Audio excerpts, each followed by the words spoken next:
बिस्मिल्लाहिर्रहमानिर्रहीम। अस्सलाम वालेकुम। Welcome to my channel. अगर आप मेरे चैनल पर नए हैं तो पहले मेरे चैनल को सब्सक्राइब कर लें और बेल आइकन को प्रेस कर लें ताकि आपको मेरी हर नई आने वाली वीडियो का नोटिफिकेशन मिलता रहे और आप मेरी नई से नई रेसिपी देखते रहें। तो आज हम बनाएंगे कैरी का शरबत। बताऊँगी कि स्टोर कैसे करना है और कैसे ज़्यादा दिन तक चल सकता है। तो चलते हैं अपनी रेसिपी की तरफ। रेसिपी स्टार्ट करते हैं। तो ये मैंने 1 किलो आंबियाँ ली थी। आंबियाँ मैंने छील कर और काट लिए और मज़ीद इसके और छोटे छोटे पीस कर लेंगे। टाइम बचत हो जाए इसीलिए मैंने छील कर और रख ली थी। अगर छील कर भी दिखाती तो फिर बहुत टाइम लगता है, फिर वीडियो लंबी हो जाती है और सब छोड़कर चले जाते हैं। तो अब हम इसको उबलने के लिए रख देंगे। तो मैंने कढ़ाई ले ली है और कढ़ाई में सारी आंबियाँ डाल दी हैं। अब इसमें हम डाल देंगे 1.5 गिलास तकरीबन पानी और इसको पहले तेज़ आंच पर पकने देंगे थोड़ी देर ताकि इसमें स्टीम बन जाए और फिर उसके बाद हम इसकी आंच को स्लो कर देंगे, बिल्कुल लो कर देंगे। लो टू मीडियम फ्लेम पर हम इसको उबलने के लिए रख देंगे तकरीबन 10 से 15 मिनट ताकि आंबियाँ हमारी अच्छी से गल जाए। तो 10 से 15 मिनट हो गए हैं और आंबियाँ हमारी गल गई हैं और देखें कितनी सॉफ्ट हो गई हैं। तो अब हम इसको निकाल कर और जूसर ग्राइंडर में डाल देंगे, जग में ब्लेंड करने के लिए। तो थोड़ी सी ये ठंडी हो गई थी तो मैंने इसे ब्लेंडर में डाल दिया है। अब हम इसको ग्राइंड कर लेंगे और इसका पेस्ट तैयार कर लेंगे। तो पेस्ट मैंने बना लिया है।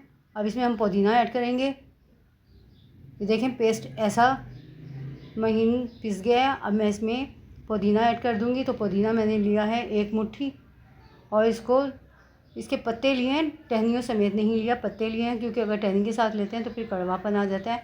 तो इसके पत्ते तोड़कर और फिर हमने इसको धो लिया था, धोकर शामिल कर दिया है। अब इसको दोबारा से मिक्सी ग्राइंडर को चलाएंगे। तो ये देखें मैं चला कर ले आई हूँ और इसको इतना बारीक हमने पीसा है। अगर आपका लगे कि आपको मोटा है तो आप इसको छान लें। तो मेरा बहुत ही बारीक पीस गया है तो मैं इसे छानूंगी नहीं, ऐसे ही इस्तेमाल करूँगी। तो अब हम इसमें डालेंगे कढ़ाई में 3 कप चीनी, क्योंकि 1 किलो आंबियाँ हैं तो मैंने 3 कप चीनी ली है। अगर आपकी आंबियाँ ज़्यादा खट्टी ना हो तो आप कम चीनी लें। और इसमें डाल देंगे हम 1.5 कप पानी। 3 कप चीनी है तो 1.5 कप पानी ऐड करेंगे और इसको पकाएंगे। इतनी देर पकाएंगे हम कि चीनी अच्छे से डिज़ोल्व हो जाए।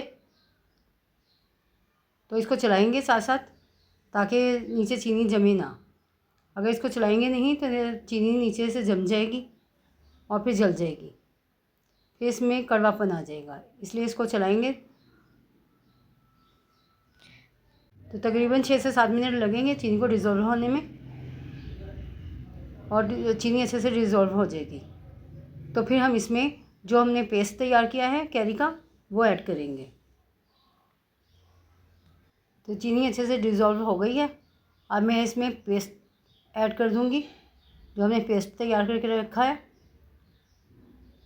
तो सारा पेस्ट इसमें शामिल कर देंगे और जो जग में लगा रह जाएगा उसमें थोड़ा सा पानी ऐड करके और उसको भी इसमें शामिल कर देंगे और इसको चलाते जाएंगे। पहले तो आपको लगेगा कि गुठलियाँ बन रही हैं, लेकिन वो गुठलियाँ नहीं बनेंगी, आहिस्ता आहिस्ता वो सब बीच में ही डिज़ोल्व हो जाएगा।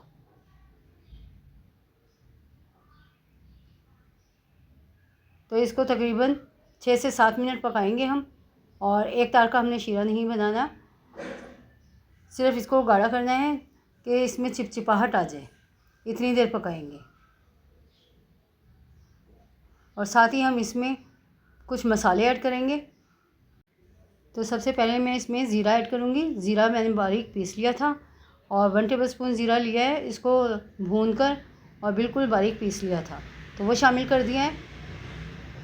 और इसको अच्छी तरह से चला लेंगे ताकि अच्छे से मिक्स हो जाए। और ज़ीरा ठंडक देता है, ठंडा होता है तो ये दिल को ठंडक पहुंचाता है, इसलिए इसका इस्तेमाल ज़रूर करें, बहुत फ़ायदेमंद है। अब मैं इसमें 1 टेबलस्पून नमक शामिल करूँगी। तो काला नमक शामिल किया मैंने 1 टेबलस्पून इसमें, और 1 टेबलस्पून हम इसमें रेगुलर नमक शामिल करेंगे।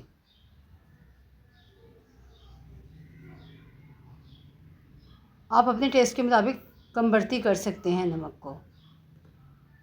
अगर ब्लड प्रेशर के मरीज़ हैं तो नमक कम डालें इसमें, जैसे आपने तैयार करना हो तो उस वक्त भी आप नमक ऐड कर सकते हैं। और अच्छे कलर के लिए मैं इसमें ग्रीन कलर ऐड कर रही हूँ। ये ऑप्शनल है, आप चाहें तो ऐड करें, अगर दिल ना करे तो ना ऐड करें। लेकिन कलर जब अच्छा सा आ जाएगा तो फिर पीने वाले का दिल करता है कि बार बार पिएं। टेस्ट के बगैर ही, कलर देखकर ही दिल करने लगता है कि इसको हम पी लें। तो देखें कितना अच्छा कलर आया है। 1 टीस्पून के करीब मैंने इसमें कलर ऐड किया है और कितना अच्छा ग्रीन कलर आया है कि इसकी लुक भी बहुत अच्छी आनी शुरू हो गई है। और इसको चेक करेंगे कि चिपचिपाहट आई है कि नहीं। तो देखें चिपचिपाहट शुरू हो गई है इसमें आनी। बस 1 मिनट और पकाएंगे तो फिर इसको उतार लेंगे। तो ये तैयार हो गया। अब इसको मैंने उतार लिया, उतार के ठंडा कर लिया है। और ठंडा करके थोड़ा सा फिर हम इसमें लेमन रस ऐड करेंगे। तो 3 नींबू लिए थे मैंने बड़े साइज़ के, उसका रस निचोड़ लिया था, वो शामिल कर दिया इसमें। और इसमें शामिल करके अच्छी तरह से मिक्स कर लेंगे। और लेमन का रस डालकर इसलिए नहीं पकाया क्योंकि ये फिर कड़वापन आ जाता है, लेमन पकता है तो उसका कड़वापन आना शुरू हो जाता है, इसलिए इसको पकाने की ज़रूरत नहीं। जब आप इसको नीचे उतार लें चूल्हे से फिर ऐड करें।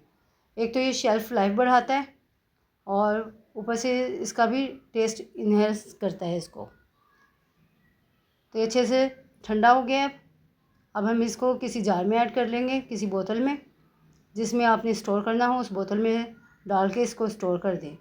1 महीने तक तो ये फ्रिज के बाहर भी चल जाएगा। अगर आपने ज़्यादा देर चलाना हो तो आप इसको फ्रिज में रखें। तो आइस क्यूब्स डालेंगे गिलासों में। आप अपनी मर्ज़ी के मुताबिक ज़्यादा क्यूब्स भी शामिल कर सकते हैं और कम भी। अब इसमें 3 टेबलस्पून के करीब हम शरबत ऐड करेंगे।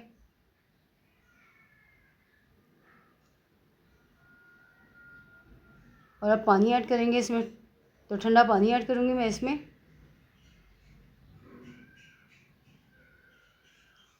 और पानी डालकर फिर इसको मिक्स करेंगे। और बहुत ही मज़ेदार शरबत तैयार हो चुका है हमारा। तो उम्मीद है आपको मेरी रेसिपी पसंद आ रही होगी। तो देखें मैंने एक बोतल में भी तैयार करके रख लिया है और बाकी का शरबत मैंने जग में रखा है, वो इस्तेमाल कर लेंगे हम। और उसको मैं फ्रिज में रख दूँगी ताकि 2 से 3 माह चल सके। पूरी गर्मी एंजॉय करें, बनाएं। तो ये देखें कितना अच्छा कलर आया है और कितना अच्छा तैयार हो गया है हमारा शरबत। तो उम्मीद है आपको मेरी रेसिपी पसंद आ रही होगी। तो मेरे चैनल को सब्सक्राइब करें, बेल आइकन को प्रेस करें। अपना बहुत ज़्यादा ख्याल रखें। मिलते हैं नेक्स्ट वीडियो में एक नई रेसिपी के साथ। तब तक के लिए अल्लाह हाफ़िज़।